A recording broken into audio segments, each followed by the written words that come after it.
Okay, this phase is the actual practical. And the very first thing we do is we check to see, because the very number one thing to check is always the sacrum. The sacrum is going to tell us how everything that relates to the spine, both going up and the legs going down this way, how they're oriented. If the hips are locked or jammed, if the trochanter is jammed into the hip, it'll all be revealed by just testing this. The way to test is to tell the person, okay, without bending the knees, with a straight leg, you're going to lift one leg at a time straight up. And tell me if either leg feels heavier. So you're going to compare the weight of the legs, one leg at a time. Okay, raise as high as you can go, and down. Now the other leg, and down. Does either leg feel heavier to you? Yes. Which leg? The right. If you notice, when he lifted the legs, the right leg didn't go as high as the left. So I already know pretty much by looking what he's feeling. So okay, we say, okay, the right leg is heavier. So we take the right leg, we put it over, and we know that the sacrum has three basic positions where the hips meet. So we're going to go first across this way, ha, then across the center, ha, and across the top, ha, ha. And then we uncross the legs, and we say compare again.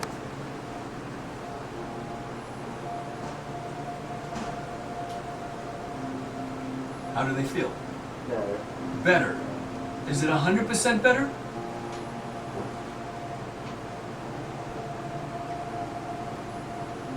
Yeah, I'm not sure. I don't think so. It's about 80 to 90% better. So that means that whatever was binding right hip to sacrum is freer. However, there may be something along the lumbars and thoracics, or there may be something further down from this, where the trochanter enters the hip. So we're going to check that with step number 2. Step number 1 was raising the legs and comparing, and then going 1, 2, 3 across the sacrum, pushing from the opposite side of the leg that's heavier. Step number 2 is to bring the right knee out. You tuck the ankle in, you hold that, and then you start on the right side from up above. Ha, ha, ha. There it goes. It released just now. Ha. And there's another one. Ha. And then we pivot this by holding down on the other side of the sacrum so that the right hip to the sacrum is completely free. And we torque it this way. Ha, ha. Now we bring it back. We always hold the sacrum down as we bring it back. And now we say again, compare the legs. Now you see how much higher that goes and how much lighter it feels. Yeah. That's when the whole hip to sacrum is released. It's free. Now there may be something down here at the trochanter, and the person may say, okay, this feels lighter now, but something in here, something in the lower leg is still not quite right. So then we take the side that's not quite right over the left leg, and then we, from the trochanter down here on the opposite side, we ask the person to breathe. And on their breath out, at the end of their breath out, ha! We do that. Basically, it just knocks it free on the opposite side. Not on the side where the actual problem is, on the opposite side. Once again, breathe in. Let me hear it. Breathe out. Like that. And sometimes I have to do it up to 3 times. Sometimes just once, twice, third time.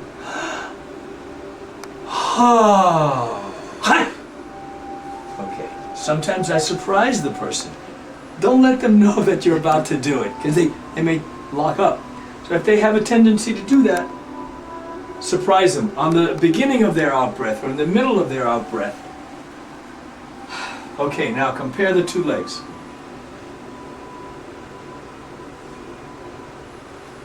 Do they feel even? Uh-huh. Okay, so now we know that the basis for the spine, the basis for the legs, for the towers, are free. Now we bring the hands back and we start first by stepping on the sacrum. We know that's in place, we know that's perfect. So now we have the sacrum and we push it away. We're now lengthening the spine. Now move up a little bit higher so that your Adam's apple clears the table. Right there. And then we go on the left side of the spine. And we're now going to press all the muscles away from the spine as we go down the spine. Now, are you rocking your weight from Yes. foot to foot? Rocking the weight from foot to foot without actually lifting the foot off the body. I'm just sort of sliding it down along the whole spine. So your foot that's based on the sacrum is not really lifting all the way off and releasing. Right. Now I switch to the other side. And I'm pushing away from the spine, following the natural curve of the ribs.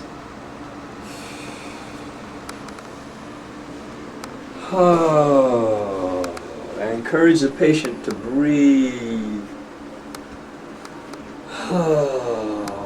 Watching to skip over the last floating ribs.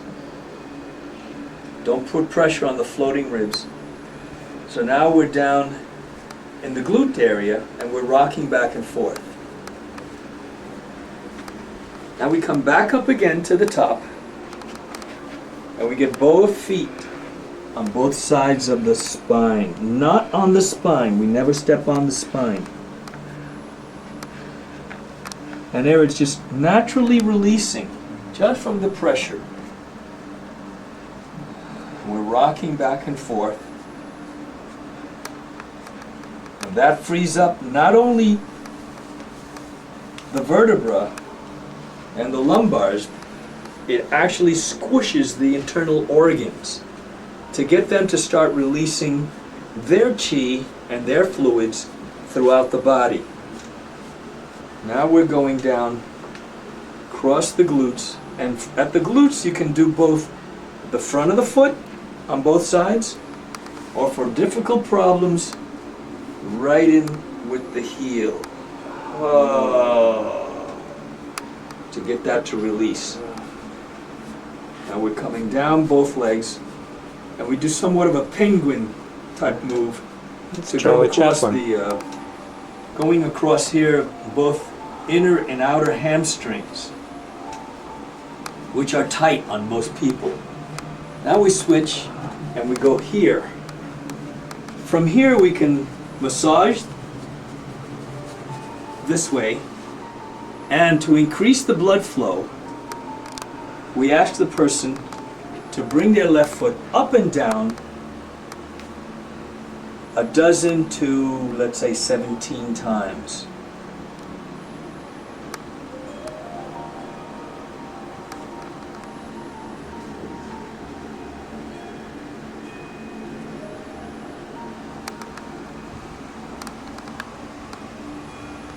And while you're holding this area here, you're holding both hamstrings, the blood flow diminishes to the foot. And you can see that the blood, as you step off it, rushes in, and the foot that has become sort of light color because the blood has diminished now gets fed again, and the blood rushes back into the foot. It gets nice and pinky colored with the flow of blood. But this is where you jiggle the foot. Jiggle, with your foot, you jiggle the muscles. You're helping increase the blood flow back in through the leg. And what that does, it really brings more oxygenated blood both in and out of the leg. Remember that on the inside, you have the yin channels, the kidney channel mainly going up, and then on the outside, you have the urinary bladder channel going down. So you're working with both channels moving up and down.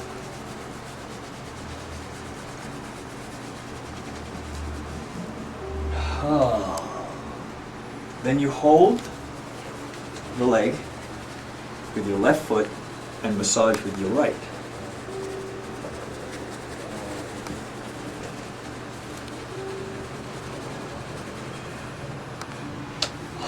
You can also use your heel to go into the kidney points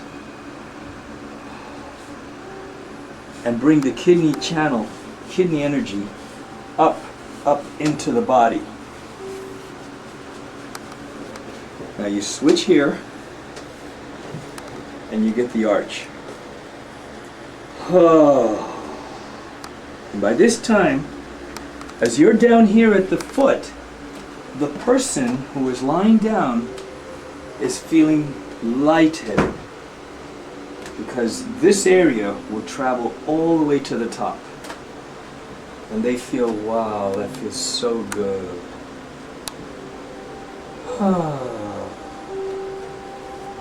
Now from here we go to the other leg. On the right side, because we have the liver, main organ on the right side, and in this society a lot of people get angry and they have a lot of liver qi stagnation. We squish the liver.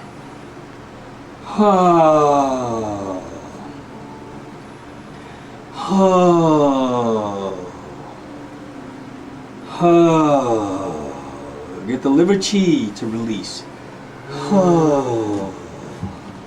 And then we move right over the floating ribs, skip those, and go right onto the kidney with a light pressure. But we want the kidneys also to release.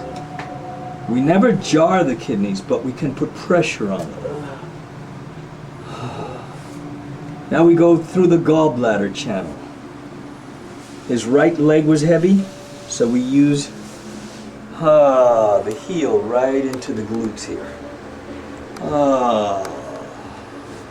And then we work this down.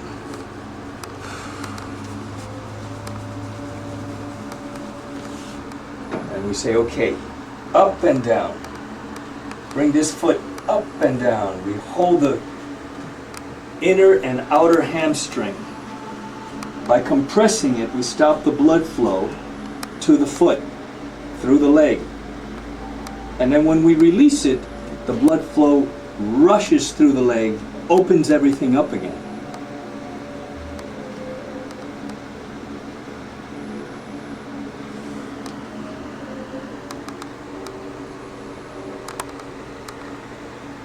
One more. Okay.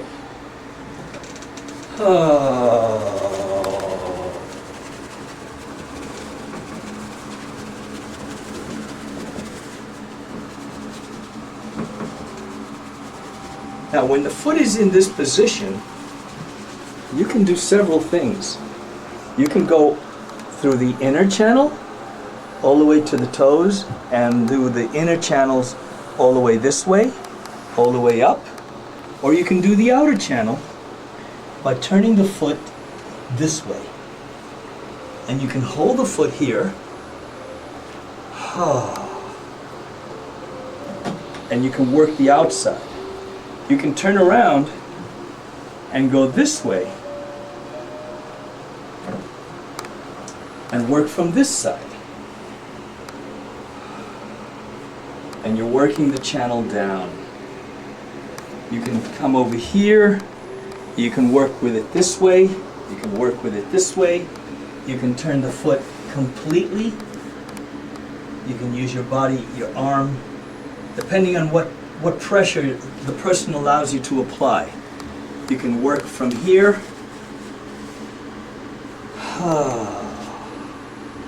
You can work strong.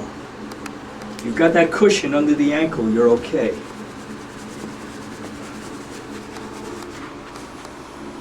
And you come back.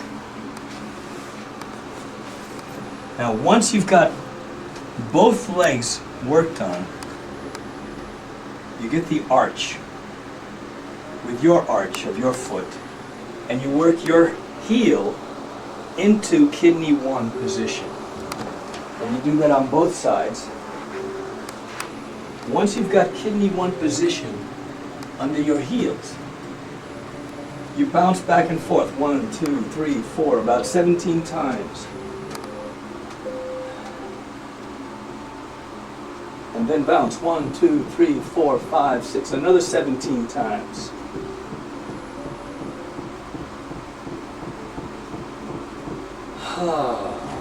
And then you come off. Now the legs are done.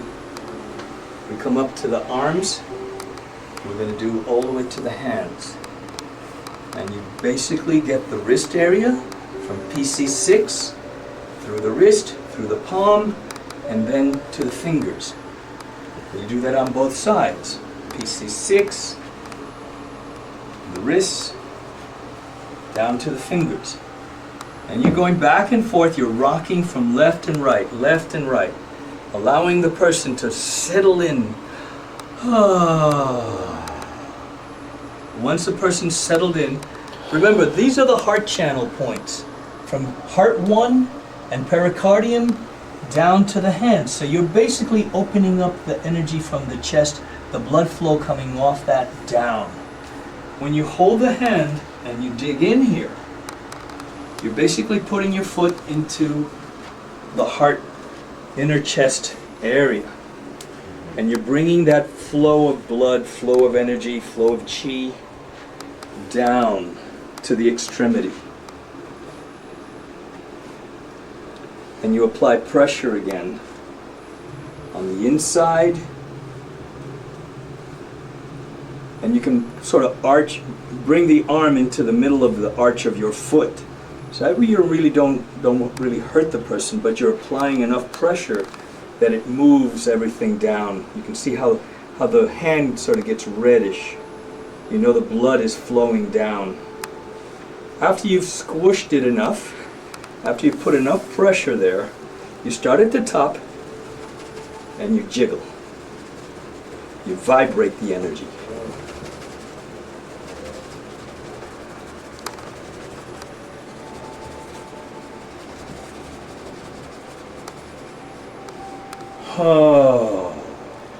And switch over to the other side and do the same thing. Pick up the heart meridian.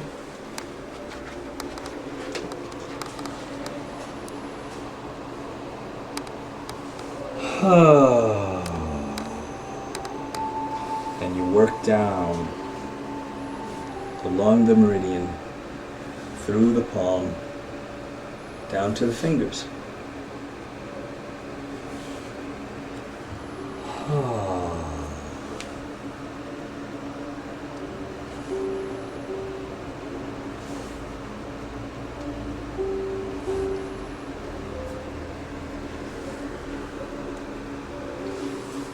And by doing that, we have now squished the internal organs to the extremities and then facilitated the flow of that energy all the way to the extremities. If you can get the energy to flow to the extremities, you don't really have to worry about it going back. It's much easier for it to go back than it is for it to get there.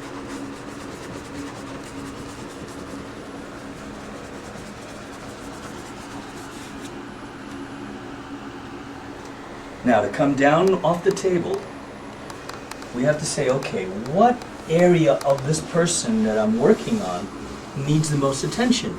Is it the right leg? Is it the lower back? Is it the mid back? Is it the neck? Is it the shoulder, the arm, wherever?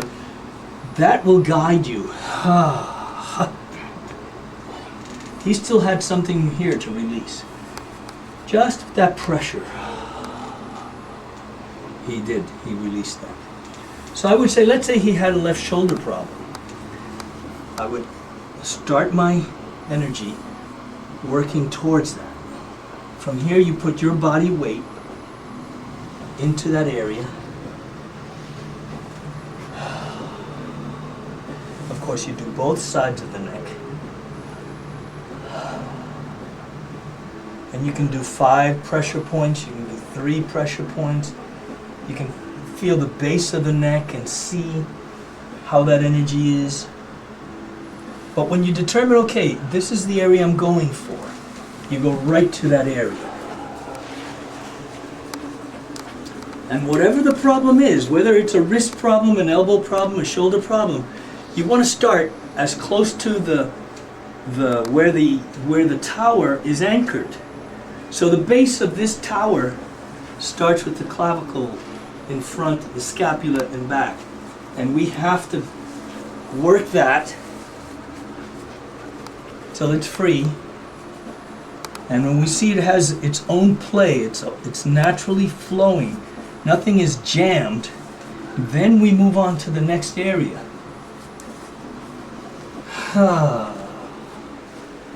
And we check to see if the wrist is good. The wrist is good. And now we take it to the extremity. Here we can do with lotion. We can apply lotion and go down across this way. We can use the thumbs. We can use the palm. We can use any of the techniques to take the energy all the way to the extremity.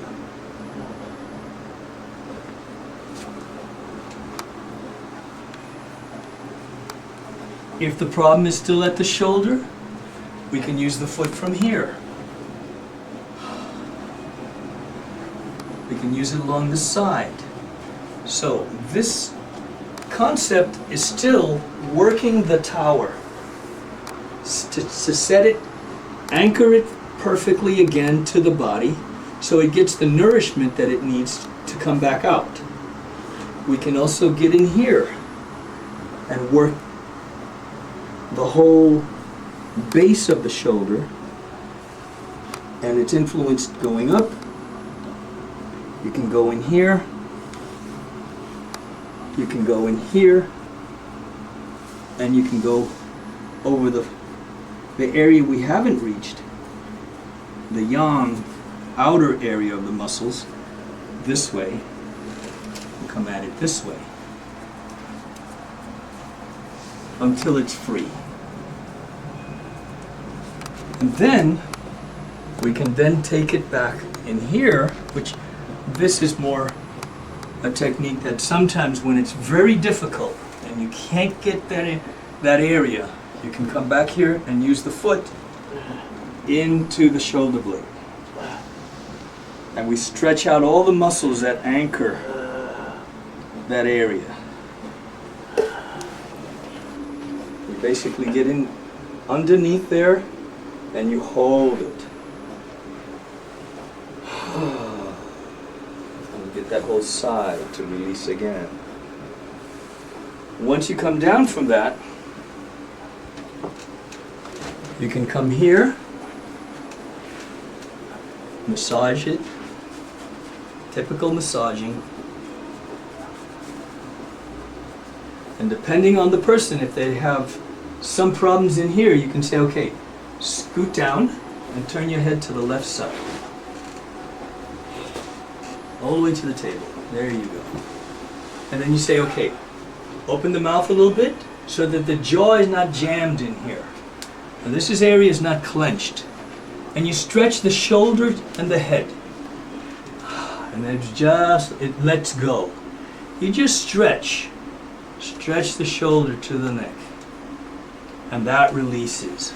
That holding that allows the whole complex of the spine, cervicals, shoulder muscles to just release.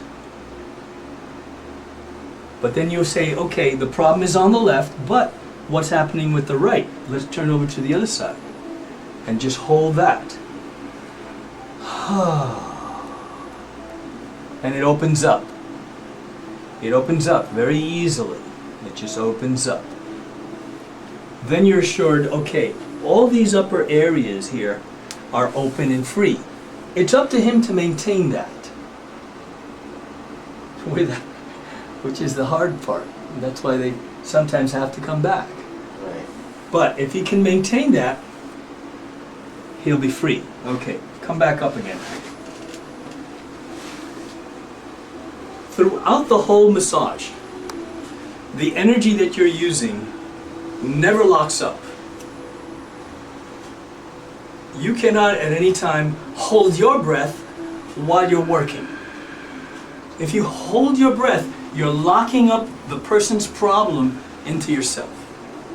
If you stay grounded and you keep in mind that you're using basically an energy similar to the Qigong energy, where when you breathe out, you're compressing. When you breathe in, you're expanding. So if you're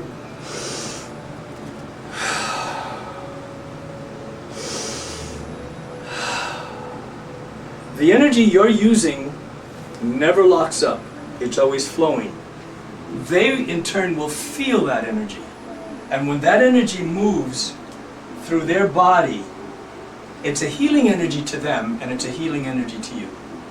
So whenever you're pressing, you're letting air out.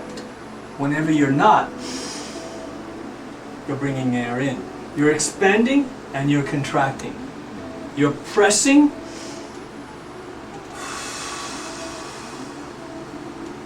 and you're letting go.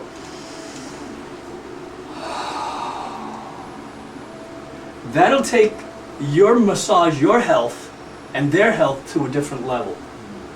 The more massages you do, the more energized you are, rather than being exhausted at the end of the massage. It's always nice, once the very strong energy has been moved, the very light energy that complements that has to be moved. I like to use do 20 at the top and just hold do 20 and then reach to the bottom of the sacrum and bring the energy. As I breathe out, I'm concentrating, compacting the energy up. As I expand my hands, I breathe in.